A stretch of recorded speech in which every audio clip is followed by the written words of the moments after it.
Friends, Kathiawadi home હોટલમાં તમારું સ્વાગત છે। આજે હું તમારા માટે ફરાળી કટલેસ લઈને આવી છું। અટાણે શ્રાવણ માસ ચાલુ થઈ ગયો છે, તો શ્રાવણ મહિનાના સોમવારે આપણે ફરાળી રેસીપી બનાવતા જ હોઈએ છીએ, પણ એકને એક રેસીપી બનાવી અને બોર થઈ ગયો છે। તો આજે હું તમારા માટે ન્યૂ રેસીપી લઈને આવી છું, ફરાળી કટલેસ। ફરાળી કટલેસ બનાવવા એકદમ ઇઝી છે અને એકદમ સરળતાથી બની જાય છે, અને જે ઘરમાં ઇન્ગ્રીડિયન્ટ્સ હોય છે તેનાથી જ બને છે।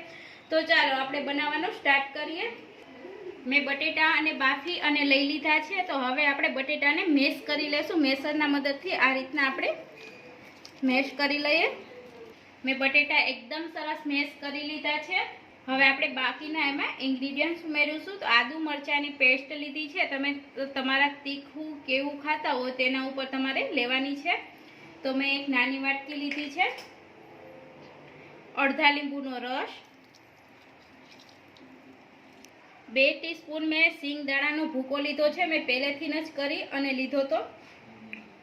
સ્વાદ અનુસાર નમક, મેં બટેકામાં નમક નાખ્યું હતું એટલે સ્વાદ આપણે અત્યારે થોડું નાખીશું। 1 ટીસ્પૂન ખાંડ,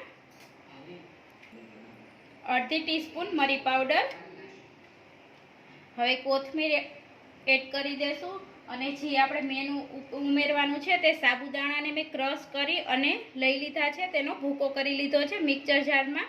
તો અત્યારે હું 3 ટીસ્પૂન એમાં એડ કરું છું। વધારે જરૂર પડશે તો આપણે વધારે એડ કરીશું। હવે આને બધું આપણે એકદમ સરસ મિક્સ કરી લઈએ। આનું એકદમ સરસ બેન્ડિંગ રાખવાનું છે। આપણું બેન્ડિંગ એકદમ ઢીલું ના હોવું જોઈએ। જો ઢીલું હશે તો તેલ ચડી જશે કટલેસમાં, એના માટે। તો આ પહેલાં એકદમ સરસ હું બધું મિક્સ કરી લઉં છું। મને એકદમ લોટ ઢીલો લાગે છે એટલે હું 3 ટીસ્પૂન પાછો એડ કરું છું, અને આને આપણે સરસ મિક્સ કરી લેશું। આને એકદમ આપણે કઠણ લોટ બાંધવાનો છે, ઢીલો જરા પણ નહીં રાખીએ। પાછી હું 2 ટીસ્પૂન એડ કરું છું। છેલ્લે હું તમને કહી દઈશ મારે ટોટલ કેટલી ટીસ્પૂન જોઈ છે। ટોટલ મેં 10 ટીસ્પૂન સાબુદાણાનો ભૂકો લીધો છે। જો તમારે વધારે લોટ હોય તો વધારે આ રીતનું બેન્ડિંગ એનું રાખવાનું છે, જેથી પણ હાથમાં જરા પણ ચોટે નહીં અને એકદમ સરસ રોટલી જેવો આ રીતના થઈ ગયું। હવે આને આપણે 10 મિનિટ એકદમ ઢાંકી અને રાખી દેશું, જેથી એકદમ આપણો લોટ સરસ ફૂલી જશે। તો હું 10 મિનિટ આને ઢાંકી અને રહેવા દઉં છું। હવે આપણી 10 મિનિટ થઈ ગઈ છે। આપણો લોટ પણ એકદમ સરસ બેન્ડિંગ આવી ગયું છે। તો આ રીતના એકવાર હાથની મદદથી એને મિક્સ કરી લઈએ।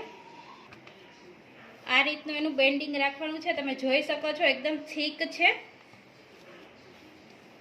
હવે આપણે એનો શેપ આપીશું। તો આ મારી પાસે હાર્ટ શેપનું શેપ છે, તો આપણે એમાં કટલેસ બધા બનાવશું। તમારી પાસે જે તમને મનપસંદ આકાર હોય તેમાં આપણે બનાવી શકો। એક એવું મોટું લુવું લઈ અને હાથની મદદથી આ રીતના પ્રેસ કરી દેવાનું, અને તમે જોઈ શકો છો બાકીનું વધારાનું આપણે કાઢી લેશું, અને આપણું હાર્ટ શેપનું કટલેસ બની અને એકદમ સરસ તૈયાર છે। આ રીતના હાથની મદદથી પ્રેસ કરી દેવાનું, અને તમે જોઈ શકો છો એકદમ સરસ આપણો કટલેસ બન્યો છે। તો આ રીતના હું બધા કટલેસ બનાવી લઉં છું। આપણા એકદમ સરસ બધા કટલેસ બની અને તૈયાર છે। મેં તેલ પણ ગરમ કરવા મૂકી દીધું હતું, તો તેલ આવી ગયું છે। આપણે ગેસને મીડિયમ હાઈ ફ્લેમ ઉપર બધા આપણે કટલેસ તરવાના છે। આ રીતના હું બધા એક એક કરી કટલેસ અંદર નાખી દઉં છું। તમે જોઈ શકો છો આપણું તેલ એકદમ મીડિયમ આવ્યું છે। મીડિયમ આંચ ઉપર જ આપણે કટલેસ તરીશું, જેથી કરી એકદમ અંદરથી એકદમ સરસ તરાઈ જાય, અને આપણે ઝડપ જરા પણ નથી કરવાની એને વાળવામાં। તો આ રીતના હું કટલેસ અંદર નાખી દીધા છે। 2 થી 3 મિનિટ પછી આપણે એને ફેરવીશું। હવે આપણે કટલેસને એકવાર ફેરવી લેશું। આ રીતના આપણા બ્રાઉન રંગના કટલેસ થઈ ગયા છે અને બની અને એકદમ સરસ તૈયાર છે। હવે આને હું નીચે ઉતારી લઉં છું। આ જ રીતના બધા બીજા કટલેસ તળી લઉં છું। આપણી ફરાળી કટલેસ બની અને તૈયાર છે। એકદમ ઝટપટ અને 5 મિનિટમાં બની જાય એવી આપણી રેસીપી છે। તો તમે ઘરે જરૂર ટ્રાય કરજો અને મને કોમેન્ટ બોક્સમાં જણાવજો કે તમારી રેસીપી કેવી લાગી છે। ફરી મળીશું ન્યૂ રેસીપી સાથે। Thank you for watching.